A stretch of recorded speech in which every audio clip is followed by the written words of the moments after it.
የዘወትር አክብሮታዊ ሰላምታችን በያላችሁበት ድረስ ወደ ሸገር ታይምስ ቤተሰቦች እንደምናላችሁ የዕለቱ የመረጃ ቅኝታችን እነሆ ተጀመረ። አበይት ጉዳዮችን አስቀድመን አስተዋውቃችሁ ባሳለፍነው ሳምንት መጨረሻ ለኢትዮጵያ መከላከያ ሰራዊት ጀነራል መኮንኖች የተሰጠው ስጦታ የአሰብ ወደብ የተካተተበት የኢትዮጵያ ካርታ ነበረ። ይህ ድርጊት የኢትዮጵያ ጀነራል መኮንኖች አሰብ ወደብም ሆነ ቀይ ባህር ይገባናል፣ ትውልዱ ይዘጋጅ፣ ቀበቷቸውን አጥብቁ በሚል ከሰሞኑ በአደባባይ ጭምር ቀስቀሳዎችን እያደረጉ በሚገኝበት ወቅት መሰጠቱ በሀገር ውስጥም በባህር ማዶም እጅግ መነጋገሪያ የሆነ ርዕሰ ነጥብ ነበር። ይህንን ጉዳይ በተመለከተ ከኤርትራ ሲጠበቅ የነበረ ምላሽ ተሰጥቷል። ዝርዝሩን በመረጃ ቅኝታችን እንመለከተዋለን።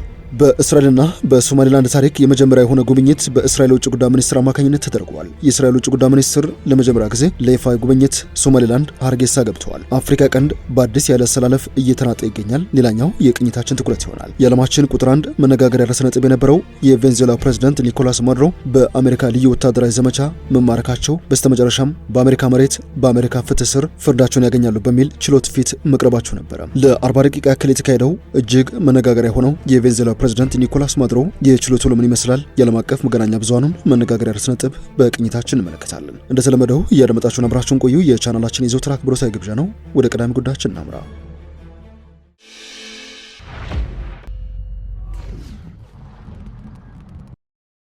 አምስት ተጨማሪ ሀገራት ለሶማሊላንድ የሉዓላዊ ሀገርነት እውቅና ሊሰጡ ነው ተብሏል። ኢትዮጵያ ከአምስቱ ሀገራት አንዷ እንደሆነች የተለያዩ የዲፕሎማቲክ ምንጮች እየዘገቡ ይገኛሉ። በአፍሪካ ቀንድ ጉዳይ የተለያዩ መረጃዎችን በማውጣት የሚታመኑና የሚታወቁ የዲፕሎማቲክ ምንጮች እንደዘገቡት ከሆነ አምስት ተጨማሪ ሀገራት ለሶማሊላንድ የሉዓላዊ ሀገርነት እውቅና ሊሰጡ ተዘጋጅተዋል ተብሏል። በዋናነትም የእስራኤል ውጭ ጉዳይ ሚኒስትር ጌዲዮን ሳር ለጉብኝት ሶማሊላንድ መግባታቸውን ተከትሎ እነዚህ ሀገራት እውቅና ይሰጣሉ ተብሎ እየተጠበቀ ይገኛል።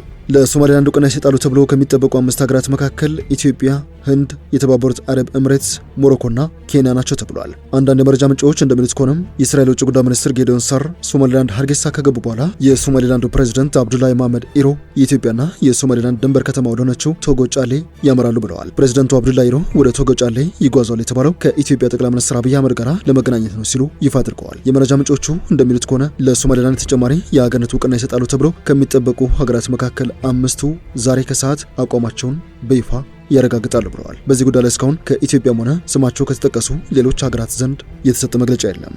እስራኤል ለሶማሊላንድ የሀገርነት እውቅና መስጠቷን ተከትሎ የውጭ ጉዳይ ሚኒስትሯን ጌዲዮን ሳር ለመጀመሪያ ጊዜ ለይፋ የስራ ጉብኝት ዛሬ ጠዋት የሶማሊላንድ መዲና ሀርጌሳ መግባታቸውን የተሰማው የሶማሊላንድን ዲፕሎማሲያዊ ምንጮች ዋቢ አድርገው i24 ኒውስ እንደዘገበው ከሆነ ጌዲዮን በቆይታቸው ከሶማሊላንድ ፕሬዝዳንት አብዱራህማን መሐመድ አብዱላይ ጋር ይገናኛሉ ተብሎ ይጠበቃል። ሁለቱ ወገኖች በፕሬዝዳንቱ ቤተ መንግስት በጋራ መግለጫ ከጥቂት ሰዓታት በኋላ ይሰጣሉ ተብሎም እየተዘገበ ይገኛል። የዲፕሎማሲ ምንጩ እንደገለጸው ጉብኝቱ በእስራኤልና በሶማሊላንድ መካከል ያለውን ትርጉም ያለው ፖለቲካዊና ስትራቴጂካዊ ትብብር ለማሳደግ ያለመ ነው። የእስራኤል ውጭ ጉዳይ ሚኒስቴር እስካሁን ስለ ጉብኝቱ የሰጠው መግለጫ የለም። ይህ ጉብኝት እስራኤል ለሶማሊላንድ የነጻ ሀገርነት እውቅና ከሰጠች ወዲህ ከፍተኛ የእስራኤል ልዑክ ወደ ሀርጌሳ ሰመራ ለመጀመሪያ ጊዜ ሲሆን ይህም በሁለቱ ሀገራት መካከል ያለውን ግንኙነት ለማጠናከር የሚደረግ ጥረት መሆኑን ያመላክታል። ስለሚደረጉት ውይይቶች ዝርዝር ሁኔታም ሆነ ሊደረጉ ስለሚችሉ ስምምነቶች የተረጋገጠ መረጃ እስካሁን አለመውጣቱን ዘገባው አመላክቷል። በተያያዘ ዜና የአፍሪካ ህብረት የሰላምና ጸጥታ ምክር ቤት እስራኤል ለሶማሊላንድ የሰጠችውን የሀገርነት እውቅና በሚመለከት ዛሬ ታህሳስ 28 ቀን 2018 ዓ.ም ውይይት እንደሚያደርግ ተገልጿል። የአፍሪካ ህብረት እስራኤል ለሀርጌሳ የሰጠችውን የሀገርነት እውቅና ህገወጥ ሲል ውድቅ ማድረጉ ይታወሳል። የመረጃ ቅኝታችን እንደቀጠለ ነው። ባሳለፍነው ሳምንት መጨረሻ የብላቴ ወታደራዊ ማሰልጠኛ ማዕከል ያሰለጠናቸውን ምልምል ወታደሮች ሲያስመርቅ የመከላከያ ሰራዊት ጀነራል መኮንኖች አሰብ ወደብ የተካተተበት የኢትዮጵያ ካርታ በሰልጣኞቹ አማካኝነት ተሸልሞ ነበረ። ይህ ጉዳይ ባለፉት ቀናት በኢትዮጵያና ኤርትራ መካከል ከሚነሱ ጉዳዮች መካከል ቁጥር አንድ ሆኖ የብዙዎችን ቀልብ የሳበም ነበረ። የልዩ ዘመቻዎች ህዝብ ማሰልጠኛ ማዕከል ወራት አሰልጥኗቸው የነበሩትን መሰረታዊ ምልምል ወታደሮችን ባሳለፍነው ሳምንት መጨረሻ ባስመረቀበት ጊዜ በማህበራዊ ትስስር ገጹ አሰራጭቶት በነበረው መረጃ አሰብ ወደብ የተካተተበት የኢትዮጵያ ካርታ ለጀነራል መኮንኖቹ ተሰጥቶ ነበረ። ምንም እንኳን የኢትዮጵያ ሀገር መከላከያ ሰራዊት የሚዲያና የኮሙኒኬሽን ኃላፊ የሆኑት ሜጀር ጀነራል እንዳልካቸው ወልደኪዳን ምስሉ የተቋሙ ወይንም የሰራዊቱ አይደለም ኢትዮጵያ በአሰብም ይሁን በሌላ የባህር በር ጥያቄ ያላት ቢሆንም የተሰራጨው ምስል ግን መውጣት አልነበረበትም ሲሉ ማስተባበያ ሰጥተው የነበረ ቢሆንም በኤርትራ በኩል ግን አዲስ ቁጣ ዘል የመልስ ምት ተሰጥቷል። ኤርትራ በዚህ የኢትዮጵያ ወታደራዊ ማሰልጠኛ የምረቃ ስነ ስርዓት ላይ የከፍተኛ ጦር መኮንኖች ይዘውት በታየው ካርታ ምክንያት ኢትዮጵያ ላይ ተቃውሞን አሰምታለች። በኤርትራ በኩል ለእንደዚህ አይነት መሰል ጉዳዮች ምላሽ በመስጠት የሚታወቁት የሀገሪቱ የማስታወቂያ ሚኒስትር የማነ ገብረ መስቀል መስቀል የወጣውን ካርታ ተከትሎ በኤክስ ገጻቸው ባሰፈሩት ጽሑፍ አሰብና አካባቢውን ወደ ኢትዮጵያ የሚያካትተው ካርታ ትኩረት ለመሳብ የሚደረግ ከመሆኑ በተጨማሪ ጠባጫሪነት ነው ሲሉ ክስ አሰምተዋል። ስለ ምስሉ ተጠይቀው የነበሩት የመከላከያ ሰራዊት የሚዲያና ኮሚኒኬሽን ማዕከል ኃላፊ ሜጀር ጀነራል እንዳልካቸው ወልደኪዳን መውጣት አልነበረበትም ሲሉ በስህተት የተለጠፈ ስለመሆኑ ማስተባበያ የሰጡ ቢሆንም የኤርትራ ማስታወቂያ ሚኒስቴር ግን ከዚህ ማስተባበያ ማግስትም ጭምር ኢትዮጵያ ትኩረት ለመሳብ ያደረገችው ጥረት ጠባጫሪነት ነው ስትል ከሳለች። ከጠቅላይ ሚኒስትር አብይ አህመድ ጀምሮ ከፍተኛ የኢትዮጵያ ባለስልጣናት ከ30 ዓመታት በፊት ሀገሪቱ ያጣቸውን የባህር በር መልሳ ማግኘት አለባት የሚል አቋም በስፋት እያራመዱ በሚገኙበት ጊዜ ነው ካርታው በወታደራዊ ምረቃ ስነ ስርዓት ላይ ታይቶ የነበረው። የዚህ ካርታ በጀነራል መኮንኖቹ እጅ መታየትም ትርጉሙ ብዙ ነበረ። የኤርትራ ማስታወቂያ ሚኒስትር ለዚህ በሰጡት ምላሽ የኢትዮጵያ ከፍተኛ ወታደራዊ ባለስልጣናት በፈረንጆቹ 2026 አዲስ ዓመት ጅማሬ ግድየለሽ ጠባጫሪነትና በጦርነት አጀንዳ ተጠምደዋል ሲሉ ተቃውሟቸውን አሰምተዋል። ኢትዮጵያ ካለፉት ጥቂት ዓመታት ወዲህ የራሷ የሆነ የባህር በር ማግኘት አጀንዳን በማንሳት በተለያዩ መልኮች ጥረት እያደረገች መሆኗን አስታውቃለች። ባለስልጣናቱም ሀገሪቷ ያለአግባብ ያጣቸው ያሉትን የባህር በር መልሳ እንደምታገኝ በእርግጠኝነት እየተናገሩ ነው። አቶ የማነ ገብረ መስቀል ይህንን የኢትዮጵያ ባለስልጣናት ፍላጎት ግድየለሽና አደገኛ በማለት ገዢው ብልጽግና ፓርቲን ሐሰተኛ መረጃን በማሰራጨት ወንጀል ከሰዋል። ኢትዮጵያ በተለያዩ አጋጣሚዎች ይገባኛል ጥያቄ እያነሳችበት ያለው የአሰብ ወደብ ኤርትራ ነጻ ሀገር እስከሆነችበት ጊዜ ድረስ ለኢትዮጵያ ዋነኛ የባህር በር አገልግሎት ይሰጥ የነበረ ወደብ መሆኑ ይታወሳል። ጠቅላይ ሚኒስትር አብይ አህመድ ኢትዮጵያ ወደብ ለማግኘት ብላ በኤርትራ ላይ ጦርነት የመክፈት እቅድ የሌላት መሆኑን በተደጋጋሚ የገለጹ ሲሆን ነገር ግን በቀይ ባህር በኩል የባህር በር ማግኘት ግን የህልውና ጉዳዩ ስለመሆኑ በተለያዩ አጋጣሚዎች መግለጻቸው ይታወሳል። ወደ ጥንቅራችን ሌላኛው ክፍል እናምራ። መብረቃዊ በተባለ ወታደራዊ ኦፕሬሽን በሀገራቸው በቤተ መንግስታቸው በአሜሪካ ወታደሮች ተማርከው የአሜሪካ ምድር ላይ የሚገኙት የቬንዙዌላ ፕሬዝዳንት ኒኮላስ ማዱሮ ለመጀመሪያ ጊዜ ዓለም በጉጉት በጠበቀው የአሜሪካ ፍርድ ቤት የደቡባዊ ኒውዮርክ ክፍል ውስጥ በተደረገ ችሎት ላይ ቀርበው ነበረ። ኒኮላስ ማዱሮ አሁንም የቬንዙዌላ መሪ ነኝ፣ ጥፋተኛ አይደለሁም ሲሉ ከባለቤታቸው ጋር በቀረቡበት ችሎት ራሳቸውን ተከላክለዋል። ለ40 ደቂቃ ቀጥሏል ተብሎ የነበረው የማዱሮ የችሎት ውሎ እጅግ በድራማ የተሞላ ነበር ተብሏል። የቬንዙዌላ መሪ ኒኮላስ ማዱሮ ወደ ኒውዮርክ ፍርድ ቤት ሲዘልቁ እግራቸው ላይ የታሰረው ሰንሰለት እያቃጨለ ነበር።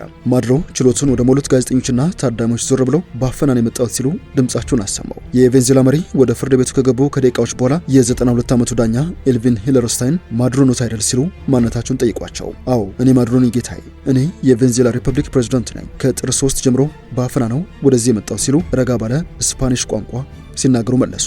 አስተርጓሚ ተቀጥሮላቸዋል። ማዱሮ ንግግራቸውን በአፍ መፍቻ ቋንቋቸው ስፓኒሽ ሲቀጥሉ ካራካስ ከሚገኘው ቤቴ ነው በግዞት በጠለፋ ተይዤ መጣሁት አለው። ዳኛው ማዱሮን አቋርጠው ሌሎች ጉዳዮችን የምናወራበት ጊዜና ቦታ አለው አላቸው። በኒውዮርክ ሰዓት አቆጣጠር ሰኞ ከሰዓቱን የተከናወነው የማዱሮ ችሎት ውሎ 40 ደቂቃዎችን የፈጀ ነበረ። ማዱሮና ባለቤታቸው ሲልቪያ ፍሎሬዝ በቀረበባቸው ክስ ጥፋተኛ አይደለንም ሲሉ በዚህ ችሎት ራሳቸውን ተከላክለው አስተባብለዋል። ኒኮላስ ማዱሮ እኔ ነጻ ነኝ፣ እኔ መልካም ሰው ነኝ ሲሉ፣ ባለቤታቸው ፍሎሬዝ ደግሞ እኔ ፍጹም ነጻ ነኝ የሚል ምላሽ ለችሎቱ ዳኛ ሰጥተዋል። አሜሪካ ብዙዎች ባልጠበቁት ድንገተኛ ዘመቻ የቬንዙዌላ መሪ ኒኮላስ ማዱሮና ባለቤታቸውን በቁጥጥር ስር ያዋላቸው ያሳለፍነው ሳምንት ዕለተ ቅዳሜ ነበር። ሰማያዊና ብርቱካናማ ቀለም ያለው ካናትራ እንደዚሁም ካኪ ሱሪ ለብሰው ፍርድ ቤት የተገኙት ጥንዶቹ አስተርጓሚያቸውን ለመስማት እንዲያስችላቸው የጆሮ ማዳመጫ አድርገዋል። ጠበቃቸው መካከላቸው ተቀምጠዋል። ማዱሮ በቢጫ ማስታወሻ ደብተር ላይ የሚሰሙትና የሚያዩትን በአንክሮ ይጽፋሉ። ችሎቱ ሲጠናቀቅ ደብተሩን ይዘው መሄድ ይፈቀድላቸው እንደሆነ ዳኛውን ጠይቀው ተፈቅዶላቸው ነበር። ይህ ፍርድ ቤት ከወራት በፊት ታዋቂው የአሜሪካ ሙዚቃ ባለሙያ ሾን ዲዲ ኮምብስ ችሎትን የተከታተለበትና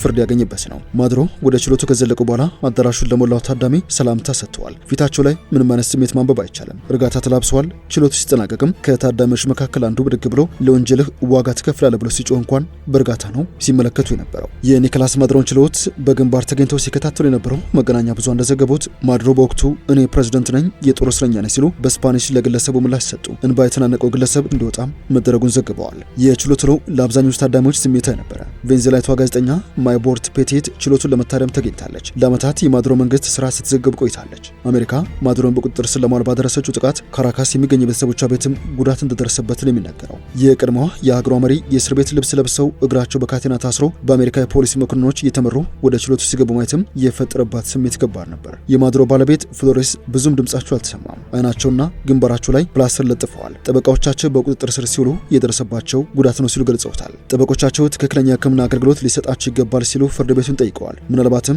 የጎን አጥንታቸው ላይ ጉዳት ሳይደርስባቸው አይቀርም ነው የተባለው። ማዱሮና ባለቤታቸው በዋስ እንዲለቀቁ ፍርድ ቤቱን አልጠየቁም። ነገር ግን ወደፊት ሊጠይቁ እንደሚችሉ ተናግረዋል። እስከዛው ድረስ በፌዴራል ማረሚያ ቤት ይቆያሉ።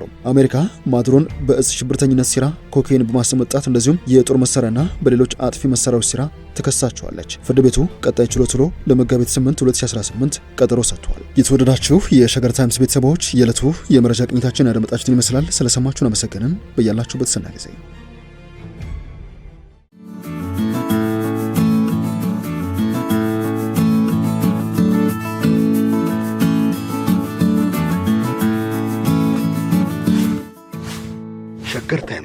ሰብስክራይብ በማድረግና ደወሉን በመጫን ይከተሉን።